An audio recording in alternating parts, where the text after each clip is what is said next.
Well, that was exciting. Welcome into the MASN All Access podcast. That was a shocking, surprising, unusual, but altogether thrilling, and honestly, without baseball, that was the most exciting baseball-related thing we have all seen. The MLB draft first round just occurred, and the Baltimore Orioles shocked the world by taking Heston Kjerstad, who is an outfielder from Arkansas, still practicing his name, second overall in the draft. And of course, the MASN All Access podcast is brought to you by Royal Farms. Something new is landing at Royal Farms on July 1st. Paul Mancano, joined by Brendan Mortensen in our brand new studios for the MASN All Access podcast. Just wrapped up our live show. Brendan, Heston Kjerstad going second overall. We all thought it was going to be Austin Martin. We all thought it was going to be, if not Austin Martin, Asa Lacy, Emerson Hancock, or perhaps the most shocking was Zach Veen. It was none of those guys. It was Heston Kjerstad from Arkansas. I mean, pretty much everybody in the room tonight didn't think that Heston Kjerstad was going to be the pick for the Orioles, but here we are. I mean, it's literally a pick out of left field, as Kjerstad probably projects as a corner outfielder. Thank you. That's my first pun of the podcast. I'm very proud of it. But Kjerstad does a lot of things really well, and although most fans will probably be surprised by this pick, should still be excited. He's an exciting prospect, and the Orioles got a good one. Yeah, he is a very good hitter. I mean, that is his calling card. He hit in 343 for his career at the University of Arkansas. He had 37 homers. To put that in perspective, given the amount of games, 54 homers was the number one overall pick. Spencer Torkelson. And Austin Martin, though he had developing power and he had 10 homers as a sophomore, which was a jump from his freshman year of 1, still finished with about 20 homers in his career. So Kjerstad has more power. He's a lefty hitter. And he look, I mean, the Orioles are certainly deep in terms of outfield prospects at the moment, but you never know who's going to pan out amongst that group. So they went with the guy that some probably they think is their best player available. To be honest, I don't think that Mike Elias. I think money it could be a factor here, considering they were considering going over slot with that number 30 overall pick. But I think, honestly, this is probably still a best player available deal for Mike Elias here. I think he said that on Monday, that at this point you just can't take that kind of risk when you only have 6 picks in this draft. I think they probably thought that Heston Kjerstad was the best player available. And we'll hear from Mike Elias later on in the night to confirm that. But I think at the end of the day, I think they just thought that he was a better player than Austin Martin. And it's not surprising either. I mean, a lot of prospect rankings had Kjerstad somewhere in the 10 to 13 range, which sounds like a far way off from 2. But when you look at Kjerstad's numbers for the 2020 season, he looks like he might have been the best player in the country. I mean, the dude was batting .448. Yes, in the shortened 2020 season, but if you're Mike Elias, you might be looking at those numbers and thinking this guy is only trending up. And if you're looking at those numbers from the 2020 season, he very well could have shot into that top 5 prospect area. So, I mean, even if he's not the number 2 ranked prospect on most lists, he could have shot up there by the end of the season if the 2020 season wasn't abbreviated. Yeah, I mean, he hit almost 500. And, I mean, in 16 games in this 2020 season. So, maybe they were projecting more growth here. But, I mean, it is fair to ask the questions that a lot of Orioles fans are asking, just because, look, the MLB draft is not exactly the NFL or even the MLB or even the NBA draft. Right. You just don't hear a whole lot of names unless you're at the top of the draft. I think most fans around baseball just kind of looking at their phones in the morning and just saying, oh, we drafted who? Okay, cool. Never heard the name before. You didn't see these guys play in college, typically. College baseball is not college football. It's not college basketball. So you don't know a whole lot of guys. So I think a lot of Orioles fans probably wake up and say, who is Heston Kjerstad? They've probably heard the name Austin Martin. They've probably heard even an Asa Lacy or an Emerson Hancock. But they have not heard Kjerstad's name. So it's I'm sure the thinking is, they got cute and I think that could be some concern for Orioles fans. But look, if they think that the guy is the best player available, they're going to take the best player available. And given the lack of information available for these guys this year in 2020, given the fact that they didn't have a full season, they went with the guy that they thought was the best player available, I think, at that point. So ultimately, I think that's what it came down to. But I do understand why fans are concerned, because, or at least questioning the decision-making behind it, just because we've heard the name Austin Martin. We've heard about what he can do. But they just went with the guy that they didn't care about the perception. They just went with the guy they thought was the best guy. And a lot of the rankings, I think, too, there was a pretty consensus top 5 guys, but you were saying, too, especially in a shortened 2020 season, there could be a lot of fluctuation in how teams are evaluating these guys. And when you look at Kjerstad, I mean, he does a lot of things really well, and he's an exceptional hitter. I know he's not the best fielder on the planet. That's not really his scouting report. But the dude is a massive lefty power bat that could be somewhere in the middle of the Orioles lineup in a few years. I look at him and maybe think he could be a Jock Peterson type at the next level. He kind of seemed to has that same type of swing. He does strike out a lot. His coach at Arkansas said he can improve his plate recognition, but he's a fantastic hitter, and I think he'll develop well as he moves on. Yeah, I think, honestly, there may have been, from what I had heard from behind the scenes, going back to Austin Martin, not to harp on it too much, but he moved around the field a lot. And part of that was because he was defensively versatile. And I think that is what Tim Corbin, his coach at Vanderbilt, tried to sell it as, certainly to teams, and that's one way you could look at it. But I think it's not out of the realm of possibility, just based on what I heard, that there were some concerns about Austin Martin and where he might fit ultimately defensively. He played every position on the field except for pitcher and catcher his freshman year. His sophomore year, he played mostly in the infield, had some exposure to center field as well, and played third base for the majority of the 2020 season. But there were certainly concerns about his arm and being able to get the ball over to first, which, if you're going to be a third baseman, that just can't be a concern. And it can't be a concern if you're a center fielder either. I mean, whether you have the speed or not, that just can't be. You have to be able to throw base runners out and get the ball into the infield. So honestly, I think that might have been a legit consideration. And even though Heston Kjerstad is probably going to be a corner outfielder, which is a less valuable position than a third baseman, than a center fielder, if he can play it better, and they don't have to ask the questions of where is this guy fit, that might be a safer pick, honestly. Right. And if you want to talk about value in positions, if the Orioles looked at Austin Martin and said, this dude's going to play second base, second basemen are the least drafted first-round picks in the MLB. Yeah. Even less so than first baseman. I mean, we see how the value of those positions drops. Spencer Torkelson was a first baseman coming out of Arizona State. Was he, though? Because he was announced as a third baseman, Brendan. He did. Why did that happen? Did somebody with the Tigers slip him a note and say, can you just announce him as a third baseman because? Honestly, I think the value of a third baseman that can hit that well is just way higher than a first baseman that can hit that well. Are they just trying to make the pick look better? That's my thing. I don't know how you would even make a Spencer Torkelson pick look better, because it was already the best pick they could have made. But yeah, I mean, if he is a third baseman, that's a huge projection. But anyway, right. Yeah.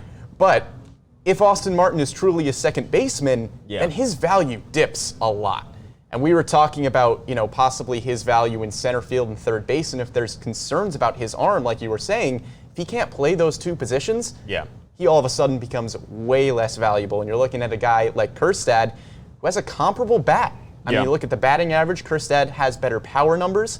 So if you're just comparing it there, and then all of a sudden, if Kjerstad is playing left or right field, and that's more valuable to you than second base, maybe Kjerstad was just higher on the board. It's certainly a possibility. Yeah. I mean, the numbers are certainly there. I just don't know if he was considered the same. I mean, Austin Martin was considered the best offensive talent overall in this draft by many. I mean, he hit .392 as a sophomore in the SEC. And honestly, like I think one of the more underrated things about Austin Martin was his speed on the base paths. Right. He was a base stealing threat, and he was described as a great base runner as well. We've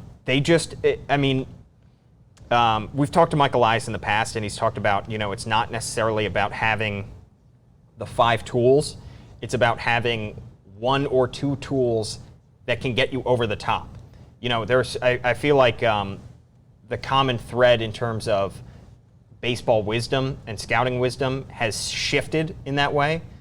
Because I feel like years ago, so many guys would just say, oh, this guy's a 5-tool guy. I've seen he can hit.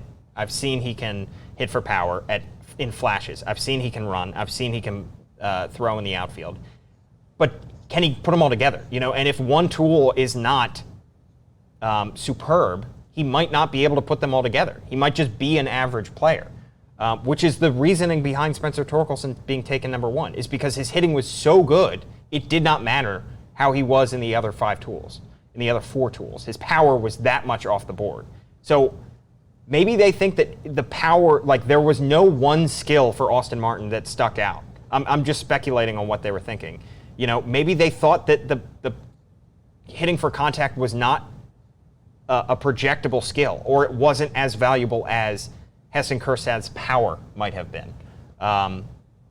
Just speculating on what they could have thought, but we know that Mike Elias said that he was going to get his guy, and he was going to get somebody he thought had projectable skills at the next level. And the thing with Kjerstad, too, if we're going to look at some negatives to this pick, Arkansas coach Dave Van Horn said that his pitch recognition was not great. And that's what he said in his conference call, also with reporters. And Kjerstad struck out 65 times in 2019, 55 times the year before. So you're looking for that to improve, certainly. And if you're Mike Elias and company, you're thinking that that's something that Kjerstad will be able to hammer out in the minor leagues. But the power should be able to translate. So hopefully if you can get those strikeout numbers down, get the plate recognition up, he could be a power guy at the next level. But even if not, there are a lot of guys in the league right now that are just big home run strikeout guys. Yeah. And even if you get one of those, if his plate recognition doesn't improve all that much, you'll still take a big home run, big strikeout guy in the middle of the lineup. Yeah, and at this point, look, the negativity, behind the strikeout is much less than it was. Right. Teams are much cooler with guys striking out than they would have been, so long as they bring power. I think of a guy like George Springer, who was taken back in the first round by the Houston Astros, Mike Elias' former organization, out of high school, and had the same questions coming out of high school, and then his first couple years in pro ball had a ton of strikeouts, really struggled in that area as a young dude, had in low A ball, struck out 156 times his first year in pro ball back in 2012. That's a lot. And then of times. 161 times the year after that. And they were able to fix something. So maybe they see a potential George Springer, another outfielder who was taken by the Astros. Maybe that's another comp potentially. And the comp that we've also heard is Kyle Schwarber from the Cubs, who I believe was a catcher. Yeah, he was a catcher coming out of college, but he really wasn't a great defensive catcher. Yeah. So the Cubs just kind of assumed, all right, you'll play somewhere. Right, but another guy who, at the pro level at least, strikes out a ton, and he has a ton of power, but that could be his one weakness. So I see similarities there as well. But you're right. The strikeout guys aren't seen in the way they are before. Eugenio Suarez led the league in strikeouts this season, and he also hit almost 50 home runs. Right. So you'll take that, certainly, as the Reds, and I think the Orioles would take that without a second thought. Yeah.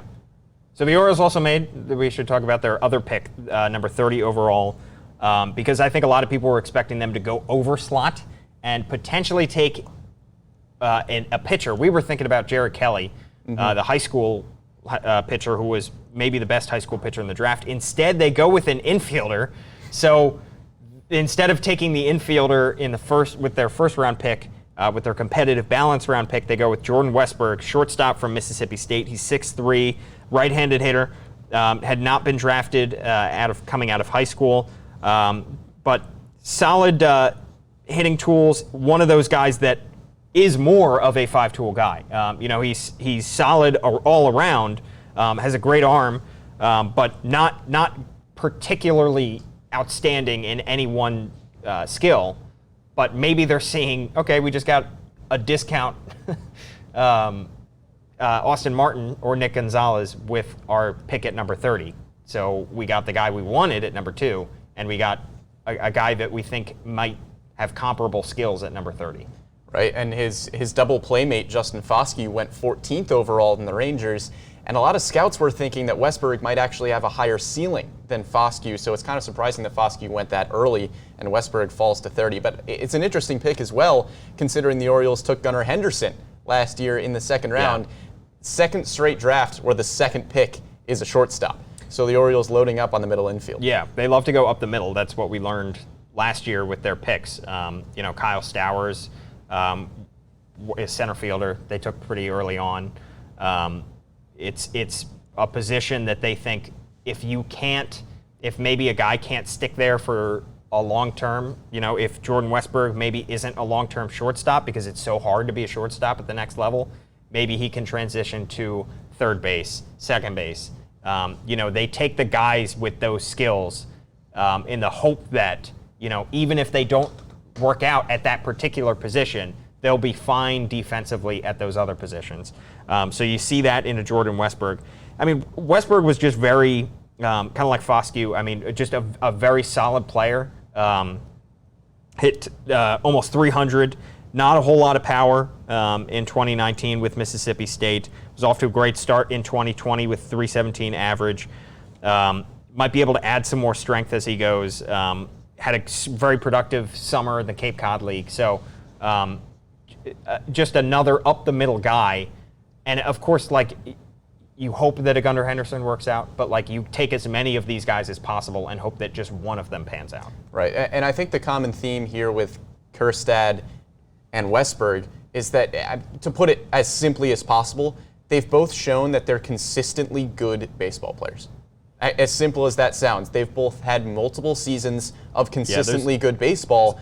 And it sounds simple, but when you're drafting guys, especially in a shortened draft, you want the guys who have shown consistency and consistent improvement at that. And that's what both of these guys have shown. Yeah, they took two guys that very little projection is required. And that typically happens with the older guys. They didn't go with high schoolers, where that typically is where you see the biggest amount of projection. But we saw there were plenty of guys that weren't even high schoolers that you still had to see some projection with. I think of some of the pitchers that were on the board at that point. A lot of guys that you get a collegiate arm at number 30. Odds are either he wasn't very productive, tremendously productive, or he had injury concerns, and that's why he's not a first-round pick. So they went with two guys that I think are more solid at this point. So they have 4 picks remaining in the rest of the draft, and then they have the $20,000 limit on undrafted free agents. I think they have a pretty strong case to make to guys to say that they are an organization that you can rise pretty quickly. Not a whole lot of spots set at the major league level, obviously, so you might be able to push these guys up. But I'll tell you, Heston Kjerstad makes that outfield group in the Orioles farm system all the more interesting. You already had Yusniel Diaz. You already had Austin Hayes at the major league level. Even DJ Stewart, Cedric Mullins. There was Ryan McKenna. There was a group of guys already. And even Ryan Mountcastle, he might be a left fielder long term. There's a group of guys already that were projectable major leaguers in the Orioles system in terms of outfielders. So to add this guy to the mix, who knows when he'll be up, obviously, but it makes it just a even more exciting group in terms of their outfield. No, absolutely. And like you were saying, not everybody is going to pan out at the major league level. Yeah. So the Orioles are giving themselves the best chance possible to have a solid outfield. If it is Hayes, Kjerstad, and possibly Mountcastle, Diaz, you don't know. Any of these guys could pan out, and that's what you're looking for if you're the Orioles. And you're loading up at the middle of the infield, too. We know how valuable valuable of a position shortstop is, now you've got two potential guys who could be starters down the line in Gunnar Henderson and Jordan Westberg that you've drafted the last 2 years. Just loading up on the chances that some of these guys will be productive major league players. Yeah, and they have 4 other opportunities to make their picks. I think my favorite moment of the night tonight, Brendan, might have been when Steve Molesky during our live show had to ask how to pronounce Heston Kjerstad. I mean, just a shocker. I mean, yeah. I was pretty flabbergasted when the pick was made live on TV, and you can tell. I think you can tell. I was I was like, that's the guy from Arkansas, right? Like, yeah. And I didn't want to say it because I didn't want to be wrong. But I think we were all I had some scripts written for some other guys. Let's just say. Yeah. I mean, throughout the week, you did some graphics. A few graphics for. You did about 30 graphics. Yeah. About you did a ton of graphics and none of this guy. Yep. Yeah. Well, we had one. Yeah. We had one. You had one graphic least in there. Yeah. But I mean, we were joking throughout the week too, where there's rumblings about Kjerstad. Nah. Yeah. They won't take him. They did. They did. They did. They did. But look, that's another example of the inside. The war room is a whole lot different from the outside. And look, the next pick was the pitcher out of Minnesota, Max Meyer, who was projected maybe as a top 10 pick, but he was the 9th overall prospect according to MLB Pipeline and was taken by the Miami Marlins with that 3rd pick. So he was the first pitcher off the board, ahead of Emerson Hancock and Asa Lacy. Both guys I thought could be in play for the Orioles' number 2 pick. And they had Austin Martin sitting on the board for them if they wanted to go with an infielder. So there were surprises abound in that first round, and especially in that top 10. Some guys fell that we never could have imagined, and we should mention that Austin Martin was taken 5th overall by the Blue Jays. So it's just not. We see it in the in the NFL draft. We see it in the NBA draft. Our projections. Our kind of echo chamber of mock drafts and everybody's repeating the same picks over and over again is very different from what happens inside the room. Yeah, absolutely. I mean, Austin Martin might have been like penciled in very dark pencil to number 2 to the Orioles, but Asa Lacy to the Marlins was basically Sharpie. I mean, pretty much everybody had that dude projected to the Marlins. They go with Max Meyer. I don't think anybody had projected to the Marlins. And like you said, it really goes any way that they wanted it to. And I mean, with the Orioles' next 4 picks, what are you thinking here, Paul? Probably I would think to get a pitcher at some point, right? I would think they would load up on arms at this point. I mean, obviously that's the strength of the farm system at this point is pitchers, but I would think that they would have to get. This draft is twice the draft that last year's was in terms of college arms. There are so many more guys. I mean, not a single pitcher was taken in the top 10 in last year's draft. And you saw 2 guys, maybe 3, that had the potential to be a number 1 overall pick in this draft. And it's just deeper. So I think they're probably going to take at least 1 college arm. They still have 39.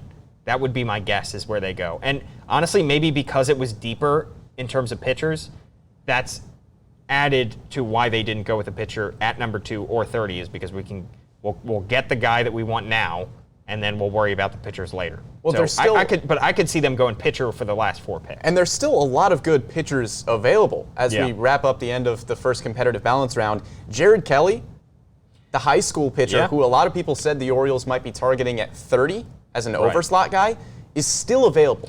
I mean, he's by far the best player on the board. He could be an option at 39. He would be way overslotted, but it would be a great pick. I mean, if they can, the question is signability. And when guys, especially when guys in high school fall that far, that's typically what it is. So maybe his asking price was crazy, but who knows? I mean, maybe that's something that they could take a chance on. It helps that they had 3 picks in the top 40 because you can take a chance on a guy like that, potentially. It's not like you have 1 first-round pick, and that's it for another 40 picks, and then you have to nail that pick, and you have to sign him, most importantly. So, interesting first round. Yeah. Not nearly the length of the draft that we are used to, 5 rounds in total, But the rest of the draft will continue and wrap up tomorrow, and we will have full coverage of that as well on all of our social feeds, as well as MASNsports.com. But for now, we want to hear from you. What do you think of Heston Kjerstad going to the Orioles #2 overall? Of course, you can catch the MASN All Access podcast on Spotify, SoundCloud, Apple Podcast, Google Podcast. Watch it on YouTube. Watch it on the MASN All Access Facebook page. Pretty much wherever you get your podcast, you can get the MASN All Access podcast. And today's podcast was brought to you by Royal Farms. Something new is landing at Royal Farms on July 1st. Thanks so much for tuning in. Late night here in the studio, so we're going to head home. Brendan Mortensen is him. I am Paul Mancano. Thanks for tuning in. We'll see you later.